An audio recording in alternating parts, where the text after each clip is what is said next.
What is up, everybody? Welcome to another edition of SEC Talk with Holden and Cody. Unfortunately, Cody's not going to be with me this evening. I hope to have him back at the start of next week so we can review this week 2 of the SEC. I think it's week 5, I think is what they call it. Yeah, week 5 of the season, week 2 of SEC being in play. Like I say, hopefully he'll be back on Sunday's edition as we go through the review of what's going to be our preview episode tonight. Talked to him a little bit earlier. Didn't get any picks or anything like that from him. But he is at least excited for this weekend. Good matchup. He's a big Alabama fan. You know that if you've watched or listened to this. Obviously, you've learned by now that he is a big Bama fan. Tries to keep the biasy to a minimum, but, sometimes you just can't quite do it. Repping the Braves tonight. They did clinch the division. Well, I guess they clinched division a while back, but they're moving on to the National League Championship Series. I guess it starts, not exactly sure when it starts, but they swept the Reds like a 13-inning game, I think, yesterday, and we finally got the bats fired up late in the 8th inning this afternoon, so not too sure if that's too loud. Unfortunately, I'm not able to hear back directly until afterwards, and I can't really adjust the volume, but I've noticed it's been a little bit quiet, so I'm hoping I can turn some stuff up for you guys so it sounds a little bit better. Anyways, we're going to jump right into it. A little bit of news. Pretty much all I'm going to do for you tonight is we're going to go through, we're going to preview the games that are upcoming this weekend. I think we've got one game on Friday. Yeah, I got one game coming up on Friday that we'll go through. Preview our games around the league, preview them in the league. I'll do a couple picks for you. I do have Mad Dog's picks. He sent me a couple earlier, so I'm going to put those up for you guys. Mad Dog, I do think it's 1-0 on the picks. I think Cody and I are both 1-0 or 2-0. Both of us, I think, had good picks. I was going to listen back to it earlier and put a little deal up there for you for that, but I didn't exactly do that, which is no big deal. I mean, we can go back through and figure out exactly what it is. For the most part, starting everything's starting off good. Got some fun picks coming up for you, and I think some of you are going to be surprised by a couple of them. But that's pretty much it. And then rounding out the evening, I always go back and we do our preview of the Friday night matchups in the Under the Lights segment. It's what we call it for the high school preview. But that's pretty much all I got for you this evening. We're going to jump right into it. A little bit of the news. Derrick Stingley Jr. there at LSU. He is back at practice, and I think they're actually going to be clearing him to play in the Vandy game coming up this weekend. I saw where his dad, I think, was the one who did the interview, kind of talking a little bit about some of the stuff that happened, but it wasn't really, you're still not getting detail of what exactly it was that happened. Regardless, prayers to him to continue, and hopefully whatever it was that happened, they said it was a scary situation, so hopefully that doesn't happen again, because it sounds like it's something that could happen again, but hopefully that it doesn't. So, again, prayers to him and his family on that. And speaking of Vandy, I heard, I think it was earlier this week, don't remember if we said anything about it, but Vandy is actually going to, they said earlier in the preseason, I guess, before even playing against A&M last weekend, they said that they were not going to have any attendance at their game, I think, until October. So we were all kind of like, well, they're the only team in the SEC, I think, that's done that. They've actually somewhat retracted that, and they're going to let in at least a limited amount of students into the LSU game coming up this weekend. So there will be a few people in the stands there at least. Watching some of these games that don't have anybody in the stands, even if they're pumping in crowd noise, it's different. I think I watched a little bit of the Troy BYU game last weekend, and not seeing anybody in the stands, it's a strange sight. And I personally, even though you're watching football, when it shows those stands, you'd rather just look at the field really the entire time. Moving on a little bit outside of the league, Rashad Bateman is going to be back in at Minnesota. Another one of these guys that, you got all these people who have opted out, a couple of guys that continue to opt back in. And he's obviously in Minnesota, which is part of the Big Ten, so they're not coming back till the end of October anyway. So we are starting in October now, so he'll be back, by the end of this month. It's kind of wild to think that not too far from now, 4 weeks maybe? Yeah, 4 weeks. Really 3, I guess, after this weekend. The Big Ten will be back. A couple of weeks after that, the Pac-12 will be back. So we'll get a lot of that information into you and for you once that time gets started. I'm going to pull up our information here so you guys can see it. I'm going to go ahead and put up our games that are coming up this weekend, and I'll go ahead and put the top 25 on the other side for you guys. so you can see what we got coming up. Top 25 we ran through last time. I'm not necessarily going to run through it again because you can look it up or what have you. Games coming up this weekend. South Carolina heading to Florida. That will be at 12 o'clock. I was reading the number 3 Florida there on ESPN.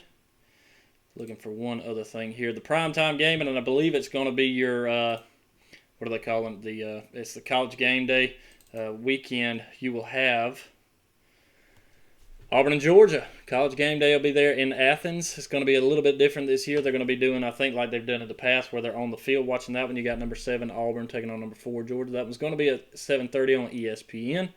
Moving on, you got Ole Miss taking on number 23 Kentucky. Kentucky getting the home start there. That one's going to be on the SEC Network at 4 o'clock. Missouri travels to 21 Tennessee, and they'll play at lunchtime on the SEC Network. And then you got it.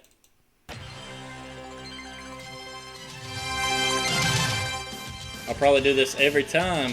You got that 3:30 kick on CBS. Texas A&M taking on number 2 Alabama. I don't know why I didn't put Texas A&M ranks up there because they're ranked 13th. I'll work on fixing my visual for that at another time at least. But that one, like I say, Texas A&M taking on Alabama at 3:30 on CBS. That was going to be a good one. Hoping it's going to be a good one at least. Following that, you got Arkansas traveling to number 16 Mississippi State after the big win over LSU last weekend. They did come in that 16th spot. That one's going to be at 7:30 on the SEC Network alternate channel, just like what Texas A&M and Vanderbilt were playing on the week before. And then you got number 20 LSU after the loss to Mississippi State. They're going to travel down to Vandy. That was going to be at 7:30 on the SEC Network instead of the alternate. And I'm fairly certain if you got the SEC Network and the alternate channels, you just basically bump up one channel and you'll find that Mississippi State-Arkansas game following that. Let me get my notes pulled back up here for us so we can see it. That's your games inside the league. Look at a few outside of the league here. You got 2-0 Louisiana Tech playing at number 22 BYU. Also 2-0. That one's actually going to be at 9 o'clock tomorrow. I'm recording this on Thursday. You'll get it Friday. So 9 o'clock Friday evening. That one's going to be on ESPN2 there. Went through a couple of these here. At lunchtime, you got TCU taking on number 9 Texas on Fox. Texas comes in as a 12-point favorite on that one. Also at lunchtime on the ACC Network, you got NC State traveling to number 24 Pitt. Pitt looking to go 4-0 to start the season. Pitt is a 14-point favorite coming into that one. 3:30, you get North Carolina back on the field, taking on Boston College 2-0. North Carolina is a 14-point favorite. That one's going to be on ABC at 3:30, excuse me. Also at 3:30 on ESPN Plus, you got South Florida taking on number 15 Cincinnati. Cincinnati comes in as a 21-point favorite. Also at 3:30 on ESPN, you got Oklahoma State at 17th ranked, taking on unranked and completely beaten 0-2 Kansas at the house. Oklahoma State coming in as a big 22.5-point favorite. 3:30 as well on ESPN2. You got number 25 Memphis taking on SMU. Memphis is 1-0 coming into this game. SMU is 3-0 coming into the game. SMU's at home. Memphis is actually a 2.5-point favorite. That number's so close. I don't know if you guys remember watching the game last year. Back and forth battle. It was fun to watch. I think you're going to have a lot more of that too, and it's fun to see Memphis in the ranks, barely there at the 25 spot with a win in the only game they've played so far this year, traveling to SMU at 3-0. So that was going to be one of the good ones to watch there at 3:30 on ESPN2. Coming in at 7:30 on ESPN2 as well. Following that game, you got Tulsa taking on number 11 UCF. UCF coming in as a 21-point favorite on that one. Oklahoma looking to rebound on Iowa State at Iowa State, 7:30 ABC. Oklahoma's only opening up as a 7-point favorite. You could very well see Oklahoma fall and be possibly put out of the top 25, more than likely put out of the playoffs if they were to fall to Iowa State here. And I believe Iowa State can do it. We'll see how things shake out with that one. Rounding out your evening at 8 o'clock on the ACC Network, you got Virginia taking on number 1 Clemson. Clemson does come in as a huge 28.5-point favorite. So that's your games around the league. Let's see here. I'll go ahead and pop up the bet lines that are coming in on the weekend. There you got them. South Carolina at Florida, like we said. I actually hadn't gone through any of your numbers here, but I'll go through them now. South Carolina at Florida. Florida is a 17.5-point favorite. The over/under on that game is 57.5. All these my numbers I'm getting from ESPN, and this is as of Thursday, October the 1st. Happy birthday to my wife, by the way. Moving on, you got Missouri at Tennessee. Tennessee is going to be a 12-point favorite in this one as well. Over/under on that one's 48.5. Texas A&M at Alabama, 17.5-point favorites there in Bama. The over/under is 52.5. Then you got the game of the weekend, Auburn at Georgia. Georgia only a 6.5-point favorite. The over/under is only 44.5. One of your lowest, if not the lowest, it is at the moment. The lowest over/under 44.5 of the weekend in the SEC at least. Arkansas taking on Mississippi State. Mississippi State does come in as a 17-point favorite. The over/under 69 on that one. Not too surprising as much as Mississippi State put up last weekend. And you got LSU taking on Vandy at the house. LSU does come in as a 21-point favorite, so they're looking to rebound after last week. Over/under that one's 50.5. And I am going to go ahead and bring up your Mad Dog pick of the week. And this is it. He's got Auburn beating Georgia 36-28, taking that over 44.5. He's also got LSU rebounding in a good way. Big win, 48-14 at Vandy, and taking the over 50.5. So we're going to keep an eye on at least a couple of those numbers as the week continues. Like I say, recording this one on Thursday evening. That's your numbers, and I mean that's your numbers as I pulled them up here. I'm not necessarily going to give you a time on it. It's 10 o'clock, I guess, Eastern time. That number will change. That number will change a little bit tomorrow once you're listening to this. That number will change some more once you get closer to it. Most of these games, I think, they're actually in a pretty good spot. The Missouri-Tennessee game, you may see that one fluctuate a little bit more towards Tennessee side being at the house. Florida, I kind of like that number. I don't necessarily it may change a little bit more on Florida side, but that's a pretty good spot to have that one. The Bama A&M game, I could see that one going down a little bit. Find it maybe at 13.5. We'll see.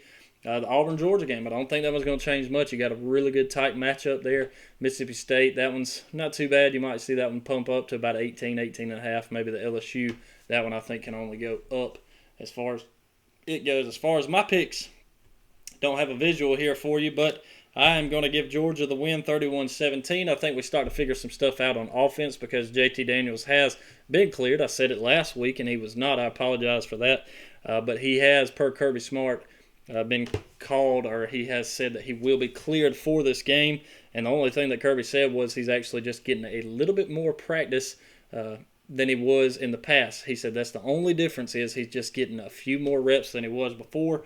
So he's been practicing with them, which is good. That just keeps the chemistry, keeps everything alive with the team and working with them. I think that I'm not sure that he gets the start, but I think he is going to get the start this weekend, and I think Georgia's offense finally starts to click a little bit. I think Georgia's going to have the number one defense in the SEC, maybe even in the country this season, and hopefully that stays that way. I do still have them giving up 17 points, 31-17, and that's just because if you look back at last year, we gave up a few, but, as far as like Mad Dog's pick, I just don't see Georgia giving up quite that many points, but it's okay. It's okay to differ on things, Doesn't mean you give up on them. But I would take Georgia there with that 6.5, obviously beating them by more than that there. My other pick of the weekend is going to be in the Bama A&M game. Give me Bama 37-24. I think late in the game, I think A&M makes that a little bit closer. I'd like to see them make it closer. I do know that if Bama plays like they did last weekend against Missouri and A&M plays like they do against Vandy, that number right there, let me look at it again here. Alabama 17.5. You could very well see Bama win by that if that plays like it does.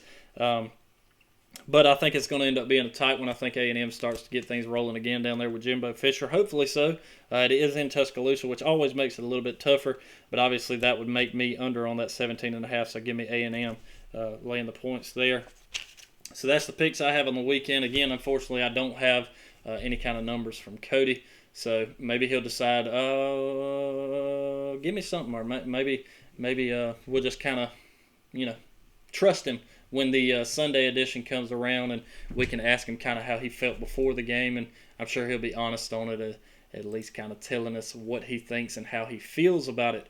Again, this is going to be a pretty quick episode because I'm just kind of scooting on through everything, make it quick, easy, and simple for you. prepping up for the weekend. And we'll go through some of your high school games coming up here. Pull it up, our Under the Lights segment of the weekend. Couple of good games coming up. Couple that, might not be quite as good as what you have seen in the past. But, hey, there's nothing wrong with that. Looking to see a couple of these guys get on the board this weekend as things finally get underway for a couple of your Georgia schools. Most everybody in Alabama has been playing for a good little while. But anyways, coming into it, you got 2-3 Northside Methodist traveling to 0-1 Cottondale. I think Northside should be able to take care of that. I think Cottondale's down in Florida. You got 0-5 Banks Academy traveling to 4-1 ACA. That is Abbeville Christian Academy.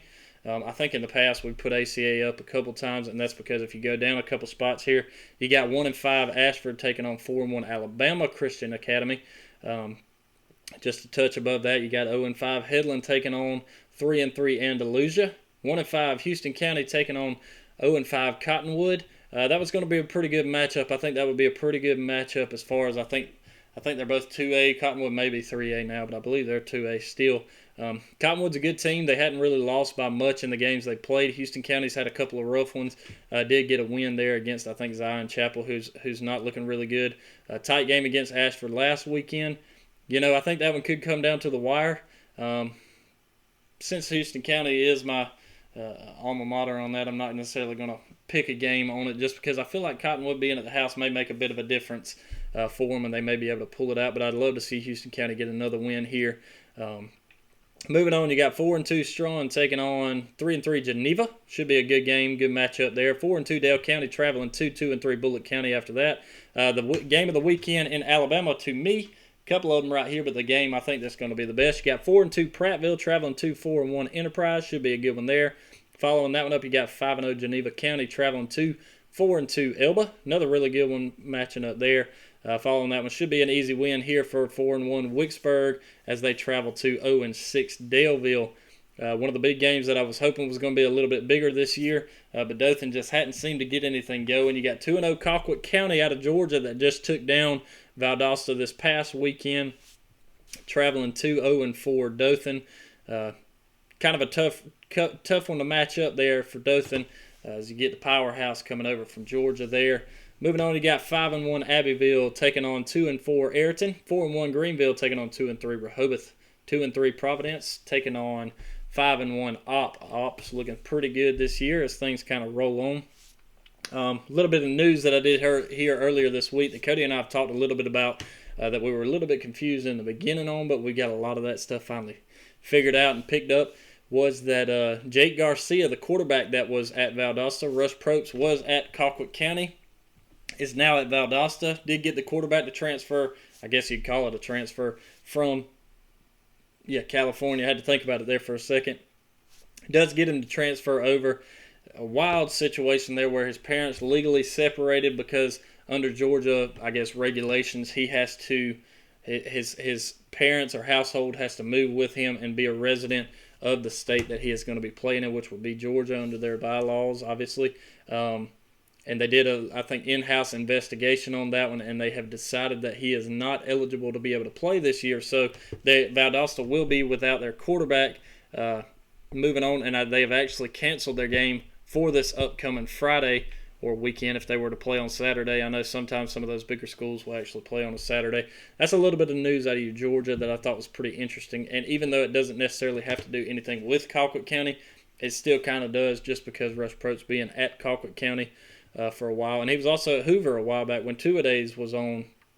But anyway, speaking of Georgia, let's jump into some of your Georgia matchups here. Westover finally taking on the field here as they travel to 2-0 Early County. Watch out, Early County's a good team this year. Looking to see them roll on and maybe make it 3-0 as they get things rolling there for Westover getting the season started.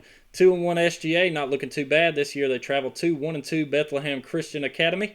0-3 Cairo taking on the 1-2 Pelham. Pelham I was hoping to be a little bit better this year, and I don't think they're necessarily terrible. They just got a couple of things they need to work on. They should be able to get a win there at the house. 0-3 Lithia Springs traveling to 2-1 Lee County. Hopefully Lee County can bounce back after the loss to Lowndes this past week. 3-1 Savannah Christian taking on 2-2 Deerfield. 2-1 Glen Academy taking on 2-1 Coffee. That one should be a good one. Looking for Coffee to hopefully pick that one up. That's one of the games of the weekend and some of the bigger matchups. You got 0-2 Westminster. I think they're out of Savannah, or maybe it's Augusta. Traveling home over here to where I am at 2-0 Westwood, looking to keep that rolling and make it a 3-0 start to the season. You got 0-2 Mitchell County traveling to 3-0 Brooks County. Looking kind of tough there for Mitchell County to possibly go from a couple of really good seasons and maybe start this one off not so good there, taking on an undefeated Brooks County at the house. A couple of these other ones that I didn't put up on the board for us that I'm going to run through here. You got 1-1 Crisp Academy taking on Montgomery Donovan Catholic. That is 2-0. Monroe taking the field. They finally getting the season started at Northeast, which is 1-1. I think we talked about Cairo. Yep, you got Charlton County 2-1, traveling to 2-1 Tift Area Academy. 3-0 Crisp County taking on 1-1 Jackson. 2-1 Turner County traveling to Darty. Darty going to get things started. I think everybody in Darty County here in Georgia they've pretty much postponed everything until October. Obviously, with October, it'll be the second when they play this game. That gets all the games started. That being in we got Darty. We got crack the voice there. Darty, Westover, and it seemed like there was one other one that we had talked about. I could be wrong, but Monroe, that was the other. Sorry, I just said it just a minute ago. Moving on. Let's see. You got 2-1 Telfair County taking on 2-1, that was 2-2 Telfair County. Getting it all mixed up here. Taking on 2-1 Wilcox County. Westover and Early County we talked about. Terrell County 0-1 traveling to 0-3 Crawford County. 1-2 Berrien takes on 2-1 Toombs County. 0-1 Tift County traveling to 1-2 Irwin County. Irwin County to look to kind of get things started and improve on the start of their season. 0-2 Randolph Clay taking on 1-2 Cook. Terrell Academy 2-1 traveling to the Kings Academy 1-1. Dooley County starting their season off traveling to a 3-0 Wheeler County. And that's the matchups that I've got here for most of those games. I'll see if I can pull up some of the independents, maybe find if Baconton's playing this weekend. It's kind of strange. Usually, like in the top 25, the past couple of weeks in college talks, we've had a couple of postponements, cancellations, things like that. And I'm not seeing any as far as the top 25 goes, and that's pretty much what I've ran through. I talked to you, I think, about the Valdosta game that has been postponed or canceled, however they want to look at that. That one's one in the high school ranks that's not happening. Looking at the game here, a game that happened this evening was Windsor Academy. They get a huge win over Grace Christian Academy, 45-0. Again, recording this one on Thursday, October the 1st. Talked about Chris. We got Briarwood 1-1 Academy taking on 1-2 Brookwood at the house. Southland taking on Westfield. Brantley County taking on Frederica Academy. Robert Toombs taking on Piedmont. John Millage Academy taking on Pinewood. A couple of undefeated teams there. Yeah, I think that's pretty much Brentwood taking on Thomas Jefferson Academy. 2-1 Brentwood, 4-0 Thomas Jefferson. 1-1 Memorial Day taking on 0-2 St. Andrews. So that's pretty much your roundup on your Under the Lights segment as we kind of get things shaken there. I think Cody and I have talked about this many a time, and I will put it up here just to make sure that you guys get to see it, because who doesn't enjoy getting to see some of the fun stuff that we put up here, right? You guys enjoy this. Follow us on Facebook and Twitter at SEC Talk 20. I'll get this pulled up for you too here. I'll put it up here just like that. Like I said, at SEC Talk 20. You guys email us if you want. Same thing at SEC Talk 20, or I guess it's SEC Talk 20 at gmail.com. You guys hit us up there. Send us whatever you guys want. If you're on Twitter, Facebook, like I say, send us a message on either of them. I'll put the link like I always do in the podcast as well as on YouTube for you guys. If you want to watch it visually, you can listen to it anywhere. And when I put the link up that we share, it shows, I think, iHeartRadio's podcast link and Apple podcast link. But you can find us on Spotify, Overcast.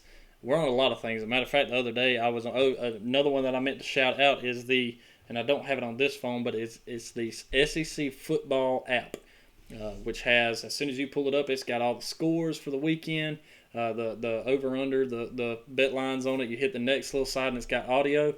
And our podcast is actually on there. As soon as you hit the audio, boom, we're right there in the middle. You can see us. Hit us, click on it. You can't like or follow on it, but when you click on it, it'll at least let you listen to us on there. And then you can go in any of the news that you want. I mean, anything. It's a neat little app. You guys check it out.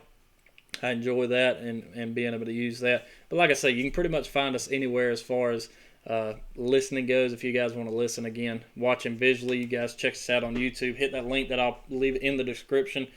You'll be able to find it if you're listening on podcast.